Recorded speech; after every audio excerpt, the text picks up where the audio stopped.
ఈ రోజు మనం జాయింట్ పెయిన్స్ అలాగే బ్యాక్ పెయిన్స్ గురించి మాట్లాడుకోబోతున్నాము. ఈ నొప్పులకి పరిష్కారం ఏంటి, పర్మనెంట్ ట్రీట్మెంట్ ఉంటుందా, ఎప్పుడు సర్జరీ అవసరం వివరించడానికి హోమియోకేర్ ఇంటర్నేషనల్ నుండి డాక్టర్ కవిత గారు జాయిన్ అవుతున్నారు. మీకు ఎలాంటి డౌట్స్ ఉన్నా స్క్రీన్ మీద కనిపిస్తున్న నెంబర్స్ కి కాల్ చేసి డాక్టర్ గారితో మాట్లాడి క్లారిఫై చేసుకోవచ్చు. గుడ్ ఆఫ్టర్నూన్ అండి, welcome to TV9 studios. Good afternoon. Yeah, సర్వసాధారణం అయిపోయాయి అని చెప్పొచ్చు అంటారా? బ్యాక్ పెయిన్స్ కానీ జాయింట్ పెయిన్స్ కానీ ఏజ్ తో సంబంధం లేకుండా ఎందుకంటారు? యాక్చువల్గా నవడేస్ జాయింట్ పెయిన్స్ అంటే కీళ్ళ నొప్పులు అంటూ ఉంటాయి. ఇన్ జనరల్గా కీళ్ళ నొప్పులు అండ్ మెడ నొప్పి, నడుము నొప్పి, మోకాళ్ళ నొప్పులు చాలా ఎక్కువగా పెరిగినాయి. ఈ రెస్పెక్ట్ ఆఫ్ ఏజ్, ఎర్లీ ఏజ్లోని చిన్న పిల్లల నుంచి మిడిల్ ఏజ్ గ్రూప్ వాళ్ళకి, ఓల్డ్ ఏజ్ గ్రూప్లో నవడేస్ చాలా గమనిస్తున్నాం. సో ముఖ్యంగా మనకి డెఫిషియన్సీస్ నవడేస్ చాలా పెరుగుతున్నాయి. క్వాలిటీ ఆఫ్ ఫుడ్ అనేది లేకుండా పోవడం మేజర్ కన్సర్న్ అయితే, అండ్ విటమిన్ డి డెఫిషియన్సీస్ నవడేస్ ఎక్కువ పెరుగుతున్నాయి. దానికి తోడు ఫిజికల్ ఇన్యాక్టివిటీ కూడా one of the basic reason. అంటే శారీరక శ్రమ లేకపోవడం, కంటిన్యూస్ సిట్టింగ్ ఉండడం, అది ప్రొఫెషనల్లీనే కావచ్చు, స్కూల్ గోయింగ్ కావచ్చు, కంటిన్యూస్ సిట్టింగ్ వల్ల ఈ ప్రాబ్లం ఎక్కువ మనం గమనించే అవకాశాలు ఎక్కువగా ఉంటున్నాయి. అండ్ ఒబెస్ కూడా సెడెంటరీ యాక్టివిటీ వల్ల ఏమవుతుంది అంటే కంటిన్యూస్ కొన్ని మంత్స్, కొన్ని ఇయర్ అయితే కనుక వెయిట్ గెయిన్ అయ్యే ఛాన్సెస్ ఎక్కువ ఉంటాయి. కాబట్టి ఓవర్ బర్డెన్ ఇండైరెక్ట్గా జాయింట్స్ మీద పడే అవకాశాలు ఎక్కువగా పెరుగుతున్నాయి. అండ్ ప్రొఫెషనల్లీ కొంతమందికి అండ్ ఈ విధంగా సెంటరీ ఉండడం వల్ల కూడా రెండు యాడ్ అయిపోవడం వల్ల ఈ కీళ్ళ నొప్పులు అరుగుదల సమస్యలు ఎక్కువ రావడం గమనిస్తున్నాం. ముఖ్యంగా మనకు వెయిట్ బేరింగ్ జాయింట్స్ ఏంటి, మెడ, నడుము అండ్ మోకాళ్ళు, ఎక్కువగా యాంకిల్స్, ఇవి సెంట్రల్ సిస్టంలో మనకు weight bearing joints main. So ఇవే over burden of the joints and over strain of the joints and over use of the joints and deficiencies కనుక యాడ్ అయిపోతే ఇలాంటి సమస్యలు మనం ఎక్కువ గమనిస్తున్నాం.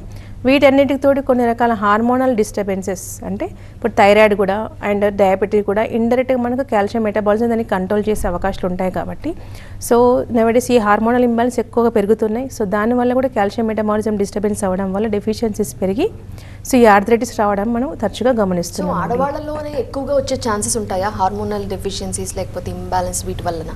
సో యాక్చువల్గా అయితే మేజర్గా మనకు ఆడవాళ్ళ హార్మోన్ ఇంబాలెన్స్ ఎక్కువ గమనిస్తుంటాం. ఎందుకంటే menarche and pregnancy, deliveries and menopause, ఇవి 3 మేజర్ కన్సర్న్స్ ఎక్కువగా ఉంటూ ఉంటాయి. 3 టైమ్స్లో స్ట్రెస్ లెవెల్స్ ఇంపాక్ట్ ఎక్కువ అవడం వల్ల కూడా ఈ సమస్యలు మనం ఎక్కువ గమనిస్తూ ఉంటాం.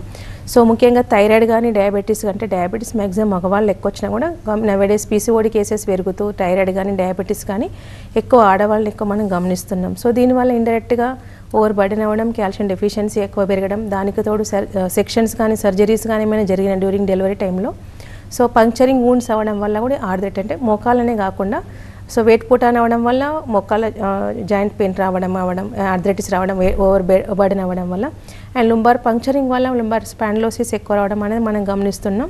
అండ్ ఒబెస్ వల్ల కూడా మనకు లాక్సిటీ పెరగడం వల్ల కూడా ఇలాంటి సమస్యలు మనం ఎక్కువగా ఆడవాళ్ళలో మనం గమనిస్తాం. అన్బేరబుల్ పెయిన్స్ ఉన్న వాళ్ళకి ఇక సర్జరీనే ఇంకా లాస్ట్ ట్రీట్మెంట్, లాస్ట్ స్టెప్ ఇలా అంటూ ఉంటారు.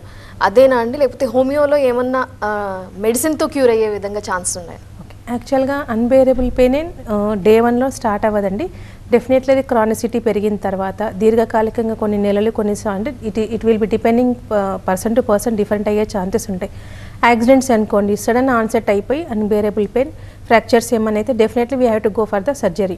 బట్ సర్జరీతో పాటు తొందరగా హీలింగ్ అవ్వడానికి కూడా హోమియోపతిక్ సపోర్ట్ తీసుకునే ఛాన్సెస్ ఉంటాయి ఇన్ కేస్ ఆఫ్ దట్.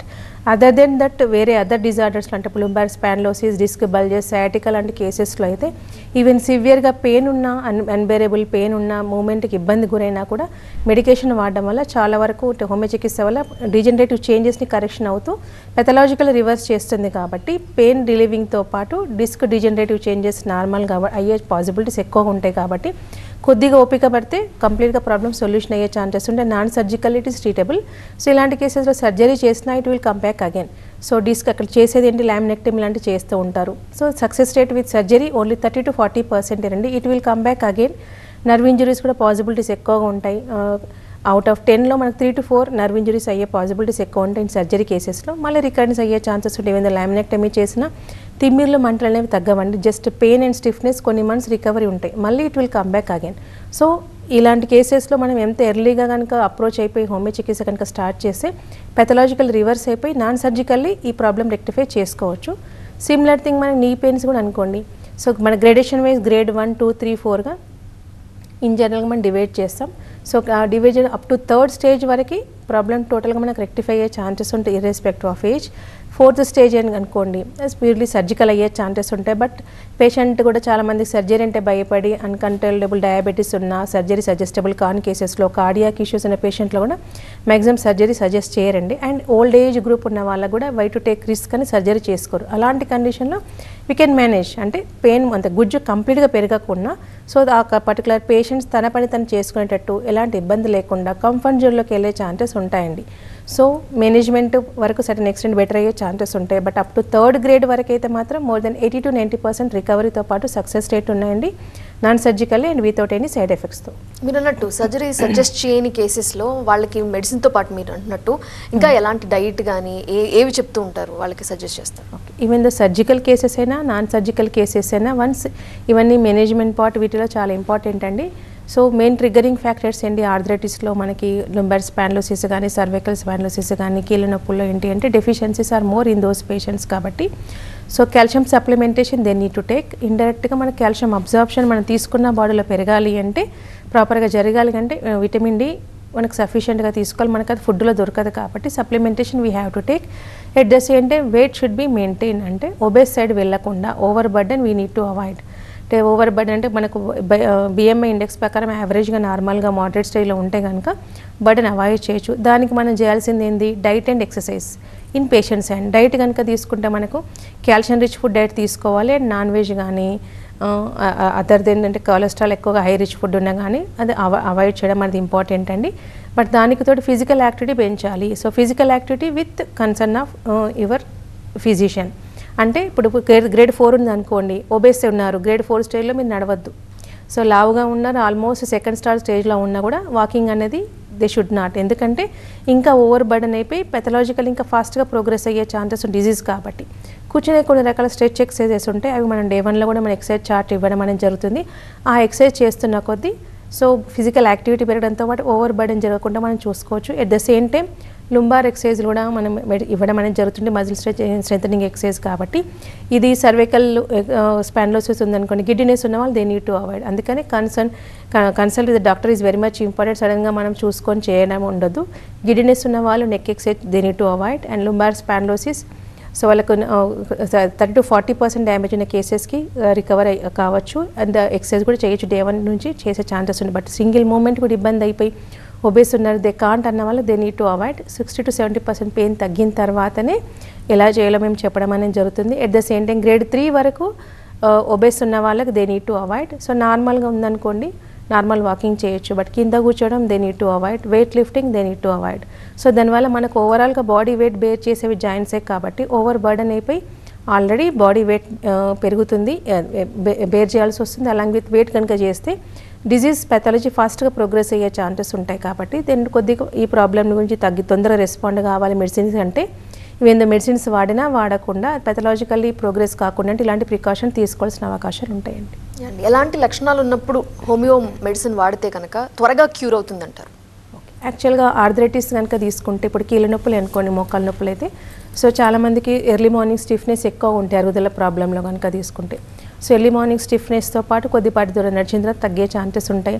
కొంతమంది కింద కూర్చోవడం ప్రాబ్లం అవుతుంది, కొంతమంది ఎక్కువ దూరం నడిచితే ఇబ్బంది అవుతుంది, కొంతమంది కొద్ది దూరం నడిచినా ఇబ్బంది అవుతుంది. ఇలాంటి లక్షణాలు ఏ లక్షణంలో కనుక మెడికేషన్ తీసుకున్నా కూడా పెథలాజికల్లీ కంప్లీట్గా రిలీవ్ అయ్యే ఛాన్సెస్ ఉంటాయి. ఇప్పుడు ఎర్లీగా స్టిఫ్నెస్ రాగానే వచ్చారనుకోండి ఫాస్ట్గా రికవర్ అయిపోయి ఈ సెకండ్ థర్డ్ స్టేజ్కి వెళ్ళకుండా సో పెథలాజికల్ రివర్స్ అయ్యే ఛాన్సెస్ ఎక్కువగా ఉంటాయి.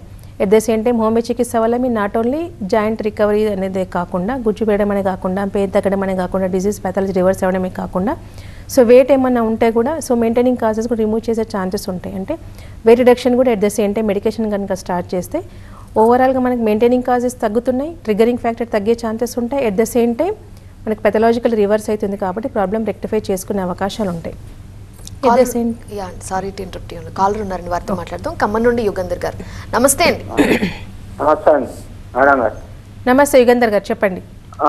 కొద్దిగా ఎడమ వైపు 20 ఉంది కాదు మేడం, ఆ 20 కింది నుండి ఈ మడి వరకు ఒకటే పెయిన్ వస్తుంది మేడం. 7 రోజులు అయితే కానీ తట్టుకోలేకపోతున్నా. నేను రెస్టారెంట్ లో చేస్తా. ఓకే, వ్యవసాయం. మీ వయసు ఎంత సార్? అయితే ఎమ్ము నొప్పి మన పెరాసిస్ టైపు మన తిమ్మిరి లెక్క వస్తుంది కాదు. సయాటికా సార్ అది? మీ వయసు ఎంత ఉంటుంది? 40 sir.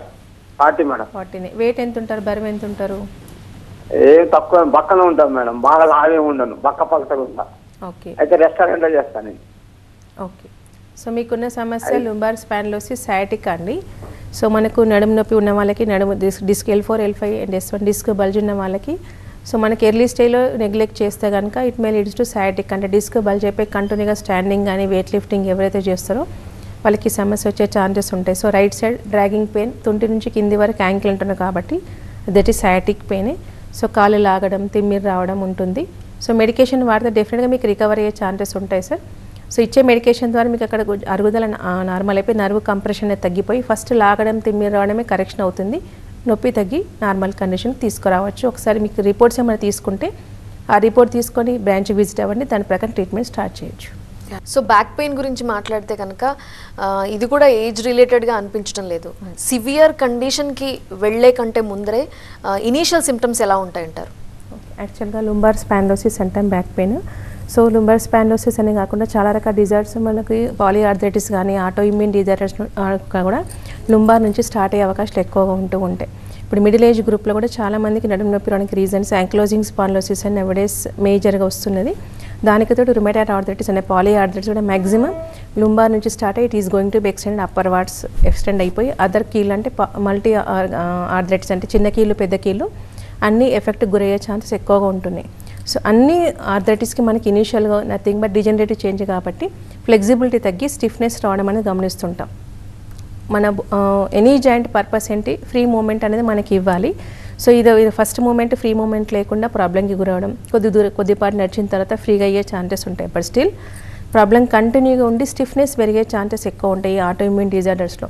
Not even one disc అనేది కాకుండా మనకు సర్వైకల్ నుంచి లుంబార్ వరకు, లుంబార్ నుంచి cervical total all disc going to be degeneration. అంటే there is no space in between the two vertebra, అంటే రెండు వర్టిబ్రాల మధ్య స్పేస్ అనేది లేకుండా జస్ట్ లైక్ బాంబూ స్టిక్ లాగా ఏర్పడే ఛాన్సెస్ ఉంటాయి. సో నడుము నొప్పే కదా నెగ్లిజెంట్ చేయకుండా ఎంత ఎర్లీగా దాన్ని డిటెక్ట్ చేసుకొని కనుక ట్రీట్మెంట్ తీసుకుంటే ప్రాబ్లం రెక్టిఫై అయ్యే ఛాన్సెస్ ఉంటాయి. కొంతమంది నడుము నొప్పి reasons not only disc purpose అనే కాకుండా కిడ్నీ ఇష్యూస్ వల్ల కూడా వచ్చే ఛాన్సెస్ ఉంటాయి. ఫీమేల్ అయితే మనకు యూటీఎస్ యూరినరీ ట్రాక్ట్ ఇన్ఫెక్షన్ వల్ల కానీ, ఎస్టిడిస్ వల్ల కానీ, ట్యూబల్ బ్లాకేజ్ వల్ల కానీ, గర్భాశయ కంతుల వల్ల కానీ. సో కొన్ని సిమ్టమ్స్ ఏసిమ్టమాటిక్ వెళ్ళా కూడా ఇది ఎంత ఎర్లీగా నెగ్లిజెక్ట్ చేయకుండా కనుక డిటెక్ట్ చేస్తే ప్రాబ్లం రెక్టిఫై చేసుకోవచ్చు. అది పెథలాజికలీ ప్రోగ్రెస్ కాకుండా సర్జరీ వరకు వెళ్లకుండా దాన్ని కంప్లీట్గా రివర్స్ చేసుకోవచ్చండి. సో ఇన్ కేస్ ఆఫ్ హోమియోపతిలో లుంబార్ స్పాండిలోసిస్ స్టిఫ్నెస్తో పాటు డిస్క్ బల్తో పాటు కాళ్ళు లాగడం, ఈవెన్ సయాటికా వరకు వెళ్ళినా కూడా కంప్లీట్గా రికవరీ ఉండే ఛాన్సెస్ ఉంటాయి. అండ్ కాడా ఈక్వినా సిండ్రోమ్ అంటాం. So sciatica added with urinary dribbling and incontinence and constipation, అది కూడా ఈవెన్ దో సర్జరీ తగ్గని కేసెస్ కూడా మన మెడికేషన్ తగ్గే ఛాన్సెస్ ఉంటాయి. కాబట్టి so scope with homeopathy in lumbar spondylosis and sciatica and కాడా ఈక్వినా సిండ్రోమ్ మోర్ దెన్ 90% మనం కన్సిడర్ చేయొచ్చు వితౌట్ ఎనీ సైడ్ ఎఫెక్ట్స్. అండి కాల్ ఉన్నారు, వారితో మాట్లాడదాం. బాబు గారు యానాం నుండి. నమస్తే అండి. నమస్తే మేడం గారు. నమస్తే సార్, చెప్పండి. అది ఏమి లేదండి, నాకు ఒక 6 days ముందు నడుము కాళ్ళు బాగా లాగేస్తున్నాయండి. Okay, hello. Okay okay. So నడుము నుంచి కాళ్ళు లాగడానికి రీజన్స్ మల్టిపుల్ ఉంటాయి. సో లోయర్ బ్యాక్ నుంచి కాళ్ళు లాగడం అంటే ఇందాక చెప్పినట్టు అది స్పాండిలోసిస్ కావచ్చు, విటమిన్ డి డెఫిషియన్సీ కావచ్చు, కొంతమందికి వెరికోసిటీ వల్ల కూడా ఉండే ఛాన్సెస్ ఉంటాయి. సో ఒక టార్చువాసిటీ అవ్వడం, కాళ్ళు లాగడం, తిమ్మిరవడం, రెస్ట్ పొజిషన్లో ఉన్నప్పుడు సివియర్గా పెయిన్ రావడం అనేది కూడా మనం గమనిస్తుంటాం.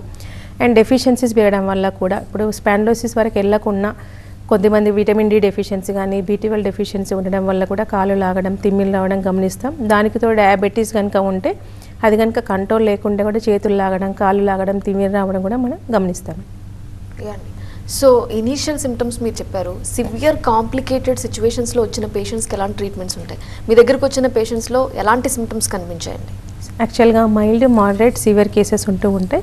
సో సర్వైకల్ కానీ లుంబార్ స్పాండిలోసిస్ ఉన్నా కూడా స్టిఫ్నెస్ రావడం, గిడ్డినెస్ రావడం అనేది గమనిస్తుంటాం. సో గిడ్డినెస్తో పాటు చేతులు లాగడం, తిమ్మిళ్ళు రావడం. సర్వైకల్ అయితే గ్రిప్ లాస్, అంటే మనం పట్టుకుంటే పట్టుతం తప్పిపోయి చిన్న వస్తువైనా కూడా లిఫ్ట్ చేయడం వల్ల ఇబ్బంది. అంటే మైలోపతి వస్తే కనుక at the same time neurological involve అయితే కనుక కింద కూడా పడేస్తుంటారు వస్తువులు. సో ఇలాంటి సమస్యలు మనం ఎక్కువ గమనిస్తుంటాం. ఈ గ్రిప్ లాస్ కేసెస్లో టైం పట్టే ఛాన్సెస్ ఉంటాయి. సో ఇనీషియల్గా ఎవరు రారండి, చాలామంది స్టిఫ్నెస్ రాగానే స్ప్రెయిన్ ఏదైతుంది కాబట్టి పెయిన్ కిల్లర్స్ వేస్తూ వాడుతూ ఉంటారు. కొన్ని నెలల తర్వాతనే చాలామంది వస్తూ ఉంటారు. Almost they are going to enter in to the muscle involvement and nerve involvement start అయినాకనే భయపడతారు. అప్పుడే వాళ్ళు వచ్చే ఛాన్సెస్ ఉంటాయి. ఓన్లీ గిడ్డినెస్ ఉన్న కేసెస్ మాత్రమే ఎర్లీగా వస్తుంటారు, ఎనీథింగ్ ఈజ్ హ్యాపెనింగ్ అని ఏమైనా జరుగుతుందా అని. సో నాట్ ఓన్లీ గిడ్డినెస్ అనే కాకుండా ఇనిషియల్గా స్టిఫ్నెస్ స్టార్ట్ కాగానే కనుక మెడికేషన్ వస్తే మ్యాక్సిమం రికవరీ అయిపోయి మైలోపతి అండ్ న్యూరోపతి అవ్వకుండానే రికవర్ చేసుకోవచ్చు. బట్ మెడికేషన్ వాడడం వల్ల ఏమంటే మజిల్ వేస్టింగ్ అనేది లేకుండా నర్వ్ ఇన్వాల్వ్మెంట్ కూడా రికవర్ అయిపోయి చేతులు లాగినా కానీ తిమ్మి రావడం కానీ బర్నింగ్ సెన్సేషన్ అవన్నీ రికవరీ అయ్యే ఛాన్సెస్ ఉంటాయి. మజిల్ వేస్టింగ్ లేకుండా గ్రిప్ కూడా పట్టుతుంటే కండ్ర పట్టుతామంట అది కూడా పెరిగే ఛాన్సెస్ ఉంటాయి హోమియో చికిత్స వల్ల. So but not in over night. So gradually recovery అవుతున్న కొద్దీ సో టోటల్ కవర్ అయ్యే ఛాన్సెస్ ఉంటాయి.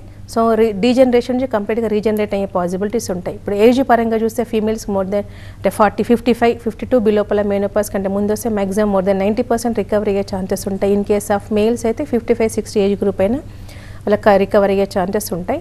సో ఎనీ యాక్సిడెంటల్ హిస్టరీ అయితే మాత్రం మనకు సపోర్ట్ తీసుకోవాల్సిన అవసరం ఉంటుంది. ఫ్రాక్చర్ అయితే మాత్రం we need to take support of surgical procedure. Otherwise అలాంటిది ఏం అవసరం లేకుండానే కంప్లీట్ రికవర్ అయ్యే ఛాన్సెస్ ఉంటాయి.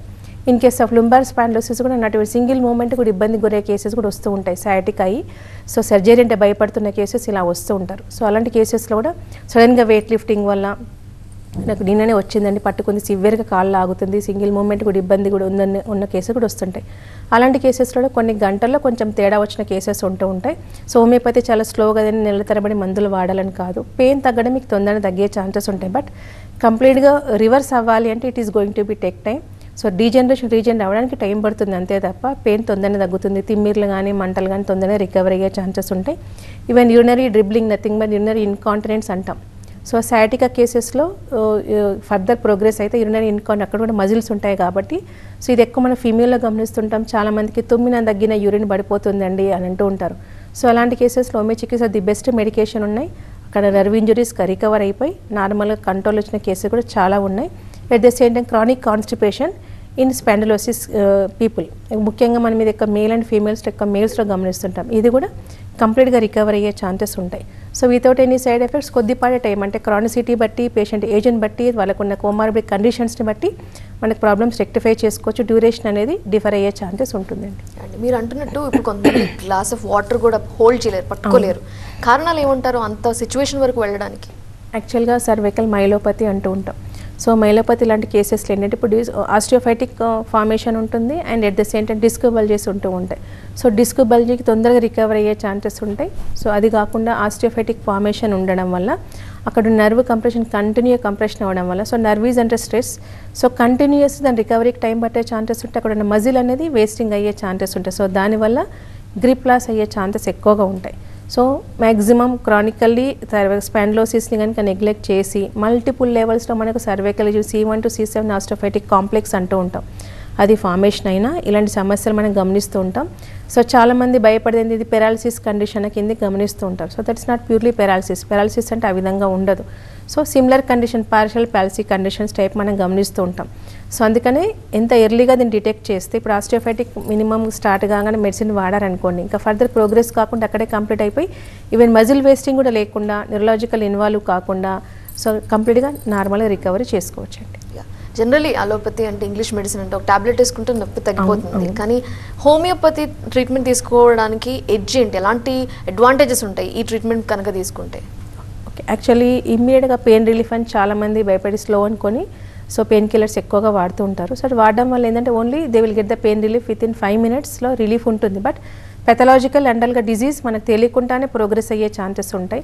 సో అది ఈ విధంగా అలవాటు పడితే మనకు పెయిన్ లేదు కదా పెయిన్ లేదు కానీ వెళ్ళిపోతుంటే డిజీజ్ మాత్రం పెథలాజికలీ ప్రోగ్రెస్ అవ్వడం వల్ల it may lead to surgically ఆ విధంగా డిజీజ్ ప్రోగ్రెస్ అయ్యే ఛాన్సెస్ ఉంటాయి.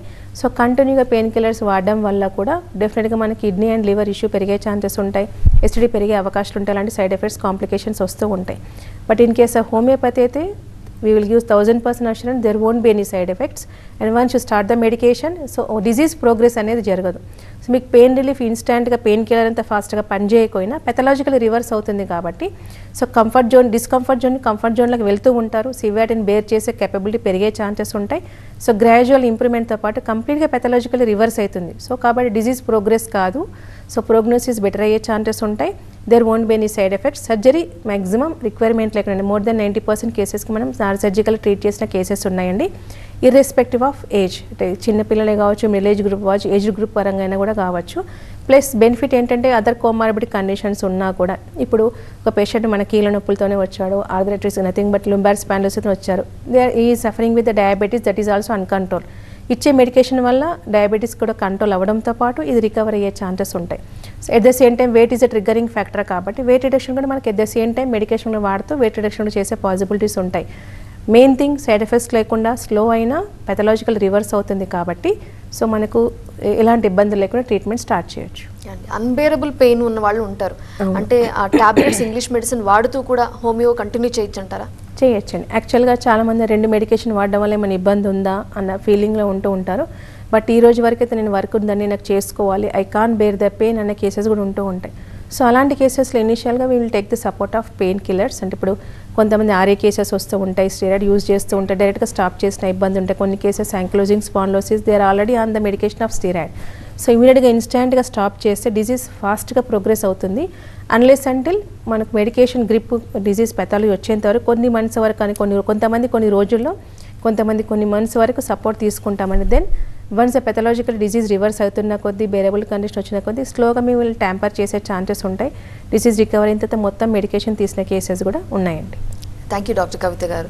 బ్యాక్ పెయిన్ అండ్ జాయింట్ పెయిన్స్కి ఎలాంటి సిమ్టమ్స్ ఉన్నాయి, రావడానికి రీజన్స్ ఏంటి, ఎలాంటి జాగ్రత్తలు తీసుకోవాలి, హోమియోకేర్ ఇంటర్నేషనల్లో ట్రీట్మెంట్స్ వివరించినందుకు థ్యాంక్ యూ అండి. సో ఇది వాళ్ళ లైఫ్ లైన్. చూస్తూనే ఉండండి TV9.